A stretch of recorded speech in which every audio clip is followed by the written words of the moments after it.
واقعہ صلح حدیبیہ ہے، یہ صرف ایک معاہدہ نہیں تھا بلکہ یہ صبر کی ایک معراج تھی، صبر کا ایک معیار تھا۔ یہ صرف معاہدہ نہیں تھا بلکہ رسول اللہ صلی اللہ علیہ وسلم کی اطاعت کا یہ امتحان تھا۔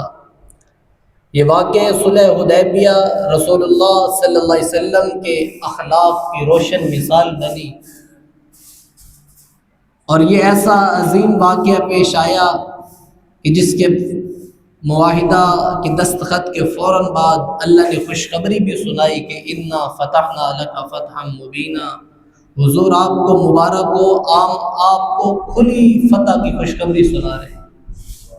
جو آپ نے صبر کیا ہے نا، جو آپ نے اخلاق کا مظاہرہ کیا ہے، باوجود کہ آپ کو دبایا گیا، باوجود کہ شرائط اس قدر سخت رکھی گئی کہ جو کسی عام انسان کے سامنے بھی رکھی جائیں تو وہ انکار کر دے، آپ باوجود ریاست محمد صلی اللہ علیہ وسلم، ریاست طیبہ، ریاست مدینہ کے سربراہ ہونے کی حیثیت سے آپ نے وہ سب کچھ تسلیم کر لیا، قبول کر لیا صبر کے ساتھ۔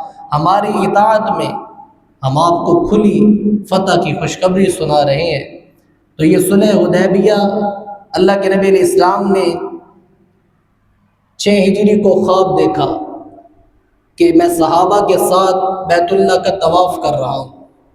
تو حضور کا خواب، نبی کا خواب وہی ہوتا ہے۔ تو آپ نے صحابہ سے فرمایا کہ میں نے اس طرح خواب دیکھا، تو آپ سارے صحابہ تیاری کریں، ہم اب عمرے کے لیے روانہ ہو رہے ہیں۔ تو 1450 صحابہ نے احرام باندھا عمرے کے لیے، رسول اللہ صلی اللہ علیہ وسلم کے ساتھ مکہ کی جانب رواں دواں ہوا یہ قافلہ، جن کے سپہ سالار جناب رسول اللہ صلی اللہ علیہ وسلم تھے۔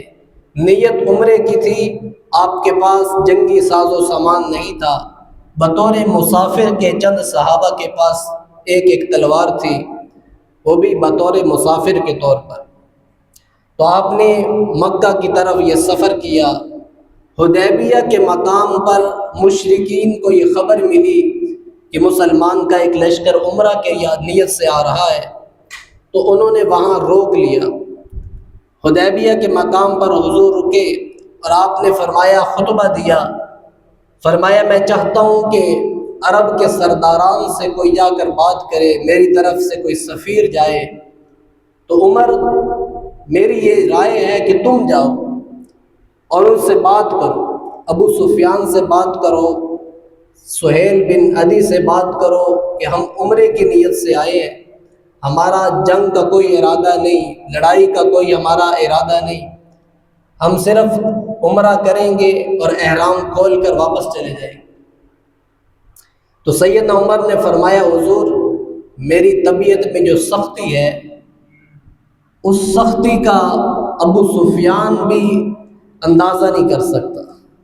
ابو سفیان میرے آگے ٹھہر جائے یا میری کوئی زبان تلخ زبانی ہو گئی تو کہیں تلوار نہ چل جائے۔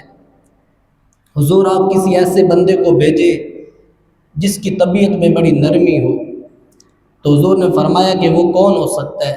تو فرمایا، حضور وہ عثمان غنی رضی اللہ تعالیٰ عنہ ہو سکتے ہیں۔ عرب والے ان کا بڑا حیا کرتے ہیں، ان کا مشرکین مکہ بھی بڑا حیا کرتے ہیں۔ حضور زمانے جاہلیت میں عثمان کے حیا کی قسمیں عورتیں اٹھایا کرتی تھیں۔ حضور اس لیے آپ عثمان کو بھیجے تو امید ہے عثمان کا حیا کیا جائے گا۔ تو جناب عثمان رضی اللہ تعالیٰ عنہ حضور علیہ السلام کے سفیر بن کر مکہ میں جب تشریف لائے تو ابو سفیان سے ملاقات ہوئی اور کہا کہ میرے نبی صلی اللہ علیہ وسلم حدیبیہ کے مکان پر رکے ہوئے ہیں، 1400 صحابہ حضور کے ساتھ ہیں، ہم عمرے کی نیت سے آئے ہیں، ہم نے پہلے اجازت اس لیے لی ہے کہ کوئی خون خرابہ نہ ہو، کوئی لڑائی کی معرکہ کا صورت نہ بن جائے۔ تو کہنے لگا، عثمان یہ بیت اللہ کا دروازہ تیرے لیے کھلا ہے، یہ بیت اللہ کا مطاف تیرے لیے کھلا ہے، تو عمرہ کر، تو طواف کر، تو بیت اللہ کے اندر جا کے نماز پڑھ، عثمان تیرے لیے اجازت ہے، لیکن تیرے نبی کو اجازت نہیں ہے۔ تو جناب عثمان رضی اللہ تعالیٰ عنہ نے فرمایا کہ جب تک میرے پیغمبر بیت اللہ کے مطاف میں داخل نہ ہو عثمان کبھی بیت اللہ کی طرف دیکھے گا بھی نہیں۔ عثمان رسول اللہ کے ساتھ ہی طواف کرے گا۔ تو جناب عثمان غنی کا یہ جملہ سن کر ابو سفیان نے کہا اسے قید میں ڈال دو، اسے کمرے میں بند کر دو، نظر بند کر دو۔ نظر بند ہوئے، ادھر سے خبر پھیلی، افواہ پھیلی، جس طرح آج سوشل میڈیا پر جھوٹ پھیلتے ہیں۔ یہ کوئی نئی بات نہیں، زمانہ جاہلیت کا یہ رسم ہے۔ تو انہوں نے یہ بات پھیلا دی کہ جناب عثمان شہید کر دیے گئے، اور یہ بات اللہ کے نبی علیہ السلام کے کانوں میں پہنچی۔ دنیا کو میرے رب نے دکھانا تھا، وگرنہ وحی کے ذریعے بتایا بھی جا سکتا تھا کہ عثمان زندہ ہیں، عثمان شہید نہیں ہوئے، لیکن اصحاب محمد کی عظمت کو دلوں میں بٹھانا تھا قیامت کی صبح تک کے لیے۔ تو اللہ کے نبی کو یہ خبر پہنچائی گئی کہ عثمان کو شہید کر دیا گیا ہے۔ تو اللہ کے نبی علیہ السلام ایک درخت کے نیچے تشریف فرما ہوئے، اور آپ کے چہرے کا رنگ زرد ہو گیا غصے کی وجہ سے، اور فرمایا اللہ کی قسم محمد الرسول اللہ مدینے میں اس وقت تک نہیں جائے گا جب تک قاتلان عثمان سے بدلہ نہ لیں، ہم جنگ کریں گے۔ اور پھر آپ نے فرمایا کہ میرے ہاتھ پر بیعت کرو کہ تم اس جنگ میں میرے ساتھ رہو گے، پیچھے تو نہیں ہٹو گے۔ یعنی کہ عثمان رضی اللہ تعالیٰ عنہ کی عزت اور عظمت پر رسول اللہ خود مر مٹنے کو تیار ہو گئے۔ جہاد میں شہید بھی ہو سکتا ہے بندہ، حضور تیار تھے اگر عثمان کی عزت اور عظمت پر پیغمبر کی جان جاتی ہے تو جائے، لیکن ہم عثمان کا بدلہ لے کر جائیں۔ رہتی دنیا تو پیغام دیا کہ یہ صحاب رسول کی عزت ہے، یہ اصحاب محمد کی عظمت ہے۔ جب آپ نے ہاتھ کیا تو 1400 صحابہ نے آپ کے ہاتھ پر بیعت کی، اور پھر قرآن پکارا، وہی اتری، جبرائیل نے کہا حضور اللہ فرما رہے ہیں ید اللہ فوق ایدیہم، نیچے آپ کا ہاتھ ہے، درمیان میں صحابہ کا ہاتھ ہے، ید اللہ فوق ایدیہم، اوپر آپ کے رب کا ہاتھ ہے۔ اصحاب محمد کے دشمنوں سے اللہ بھی بدلہ لے گا، اللہ بھی انتقام لے گے۔ تو پھر جب یہ بیعت ہو رہی تھی تو اللہ اس بیعت پر خوش ہو رہے تھے۔ اللہ کو اس بات کا علم تھا کہ عثمان زندہ ہے، لیکن کائنات کو پیغام دینا تھا، صحابہ کرام کی عظمت کا ڈنکا قیامت کی صبح تک بجانا تھا۔ تو فوراً آیت اتاری لقد رضی اللہ عن المؤمنین اذ یبایعونک تحت الشجرہ، فرمایا اللہ نے ان لوگوں کو دیکھا جو درخت کے نیچے، جو شجر کے نیچے بیعت کر رہے تھے، فرمایا اللہ ان سے راضی ہو گیا، اللہ ان کے اس جذبے پر راضی ہو گیا، خوش ہو گئے۔ تو میرے عزیزوں، جناب عثمان رضی اللہ تعالیٰ عنہ کی پھر خبر پہنچی کہ حضور وہ تو زندہ ہیں۔ تو پھر اس کے بعد دو مشرکین کی طرف سے مذاکرات کمیٹی کے دو ممبران آئے، ایک ابو سفیان اور ایک سہیل۔ وہ آ کر اس نے مذاکرات کیے، اس نے 10 قسم کے معاہدے کیے جو بڑے سخت ترین معاہدے تھے۔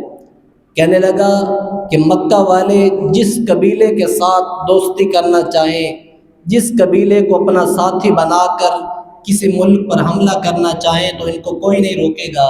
تو فرمایا مجھے یہ قبول ہے، اور فرمایا جو بنی بکر قبیلہ تھا وہ مشرکین مکہ سے جا ملا، اور بنی خزا یہ بھی مشرکین کا قبیلہ تھا، یہ مسلمانوں کے ساتھ مل گیا۔ بعد میں یہ معاہدہ ٹوٹ گیا، اور ایک یہ شک ڈالی جو بڑی سنگین تھی، کہنے لگے اگر کوئی مسلمان ہو کر مکہ سے مدینہ کی جانب گیا، مدینے والوں کو اس بندے کو مکہ کو واپس لوٹانا ضروری اور فرض ہوگا، وہ اس کو پناہ نہیں دے سکتے، اور جو ہمارا بندہ مدینے سے مکہ کی طرف آیا یعنی مرتد ہو کر آیا، ہم اسے واپس نہیں کریں گے۔ تو یہ بات بڑی سنگین تھی اور سخت تھی۔ تو اللہ کے نبی علیہ السلام نے فرمایا کہ یہ معاہدہ مجھے منظور ہے۔ تو جناب عمر کھڑے ہو گئے اور کہا حضور کیا ہم حق پر نہیں ہیں؟ کیا ہم حق پر نہیں ہیں؟ تو اللہ کے نبی علیہ السلام نے فرمایا عمر ہم حق پر ہیں۔ تو فرمایا یا رسول اللہ پھر دین اور حق ہونے کے باوجود اتنا جھکاؤ کہ ان کی اتنی سخت شرائط کو مان لیا جائے؟ تو اللہ کے نبی علیہ الصلوۃ والسلام نے فرمایا کہ عمر، میں اللہ کا رسول ہوں اور اللہ مجھے ضائع نہیں فرمائیں گے، یعنی کہ جو میں دیکھ رہا ہوں وہ عمر تم نہیں دیکھ رہے۔ تو اس معاہدے کے بعد ابھی اس پر دستخط نہیں ہوئے،